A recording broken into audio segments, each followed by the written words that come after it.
Now, we have a question from user P. Rao, and this one's in depth because he's comparing chronographs. All sub 10 steel chronographs. I think our audience can relate. So our user P. Rao asks, I'm hoping you have a moment to provide some quick advice. For more than a year, I've been trying to talk myself out of purchasing the IWC Chrono Le Petit Prince, that's the 377714, guys. So I'm in love with the piece, but I'm scared off by whether IWC may be overcharging for a Vallee de Joux 7750. However, I have an opportunity to purchase a piece new from an authorized dealer at good value with a warranty.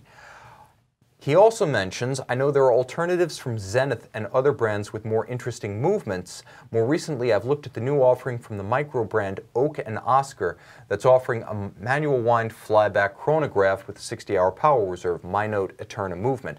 Okay, so this is Pritam, and he is asking us between the Zenith, the IWC, and the Oak and Oscar. And for Zenith purposes, we're going to name the Zenith Chronomaster El Primero 42 here.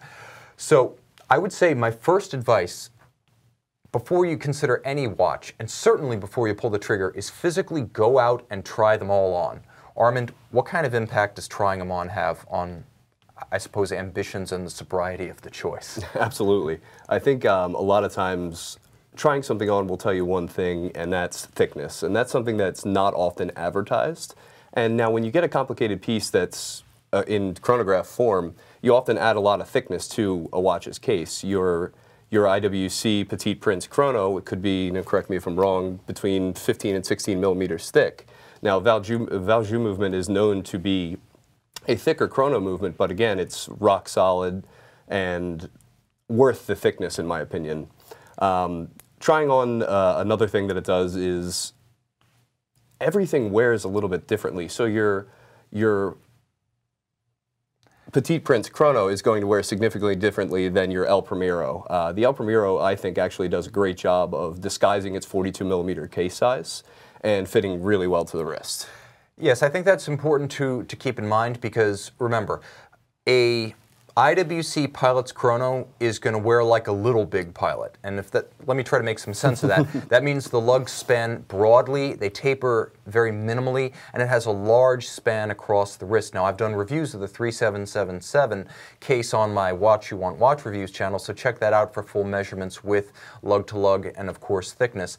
It's important to remember these watches are all going to wear differently, and I really think that's going to give you your answer, but just in case, let's respond to some of your concerns. For less than $5,000 retail price, I feel like that's a lot of watch. It's a major brand that will stand behind the product and be able to service it forever.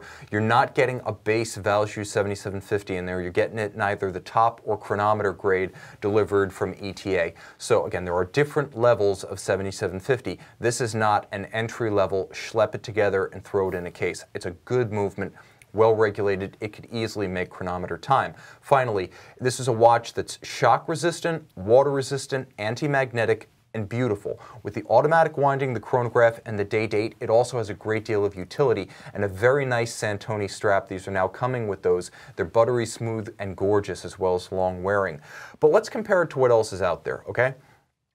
I find the 7750 in high spec to be an advantage, but the Oak and Oscar Jackson flyback chronograph that you mentioned is an interesting piece that's gotten a lot of press. The initial batch will be 3 different variants, a total of 350 pieces. Now the watch is 40 millimeters in steel for the purist, and it's not available yet. It will be early in 2018, so if you want to look for a review, you're going to be hard-pressed to find any on the wrists, but rest assured, if you put your reservation in, you're only putting $2,650 in jeopardy, which is a lot of money, but we're almost looking at half cash compared to the IWC and the Zenith here. I would also say that money was spent here. There is a date, a 60-hour manual wind, Eterna 39-based flyback chronograph. It is, again, 60-hour power reserve and a flyback. You're getting a Swiss-made movement that's really beautifully executed with a mono counter on the nicely detailed dial. Nice attention to detail too on the display back caliber. This is a watch that looks like it could cost twice as much and still be a good value.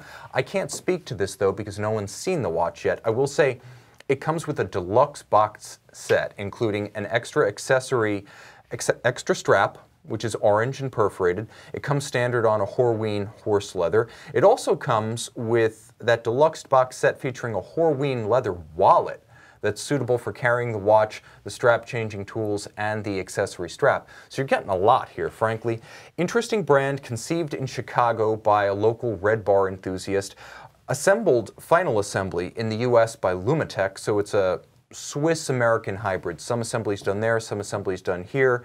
I'm sure some considerations have been made with respect to like buckle, sapphire, and case origin to bring the price under $3,000, but realistically you're still getting a lot for your money.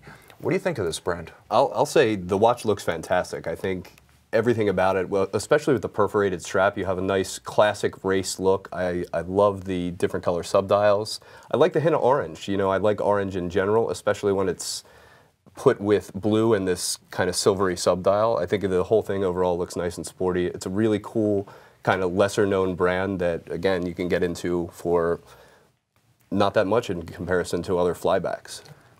Yes, again, $2,650 is a very good price for what the watch appears to be. 3 different versions. One's PVD steel with a gray dial, one's gray dial and steel, one is a blue dial and steel, and that's the version we've pictured. This is intriguing. Also, it's got a mono counter at 3 o'clock for hours and minutes, while keeping that twin register design intact, so I like that as well. The final option, and frankly maybe the best if P. Rao has concerns about movements and manufacturer patrimony, the Zenith Chronomaster El Primero 42mm, especially in this blue dial version, puts it all together. It's within 1mm of the 43mm Petit Prince Chrono. It's got the same vivid blue metallic dial with the A386 version tritone sub-registers. It has, I feel, with 100-meter water resistance, you throw this thing on a NATO or a rubber strap, all of a sudden this is an all-around watch. It could be your dress watch, it could be your sports watch. It has versatility that even the Pilot's doesn't. The Pilot watch, remember guys, is 60 meters. I'm not sure I'd swim with it even if IWC says you can. Now, loomed dial, 52-hour power reserve, column wheel, high beat El Primero chronograph. A lot to love here. And again, the Pilot's watch doesn't have a display case back. The Oak and Oscar and the Zenith both do.